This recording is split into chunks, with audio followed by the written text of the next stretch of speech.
ఇదైతే ఒళ్ళు నొప్పులు ఉన్న వారికి చాలా బాగా పనిచేస్తుంది. దీనికి కావాల్సింటి 3 పదార్థాలు: ఉంటకర్పూరం, వాంబు పువ్వు, పుదీనా పువ్వు. ఇవి బయట ఆయుర్వేద షాపులలో ఎక్కడ అడిగినా దొరుకుతాయి. దీన్ని ఓన్లీ గాజు గ్లాస్లో మాత్రమే చేసుకోవాలి. మూత ఉన్న గాజు గ్లాస్ అయితే ఇంకా చాలా బాగుంటుంది, స్మెల్ అనేది బయటికి పోదు.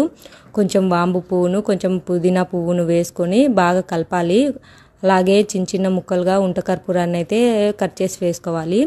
3 చాలా బాగా కలిపిన తర్వాత చిన్న లిక్విడ్ లాగా తయారవుతుంది. ఇదైతే నాకు మా అమ్మ చెప్పింది, నేనైతే ట్రై చేశాను. రిజల్ట్ అయితే చాలా బాగుంది. చూడండి చిన్న చిన్నగా ఎలా మెల్ట్ అవుతుందో. మొత్తము ఓవర్ నైట్కే బాగా ఆయిల్ లాగా తయారైపోతుంది. ఇది మనకు పెయిన్స్ ఎక్కడ ఉంటే అక్కడ అప్లై చేసుకోవచ్చు.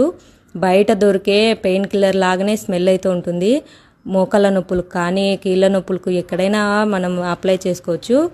రిజల్ట్ అనేది చాలా బాగుంటుంది.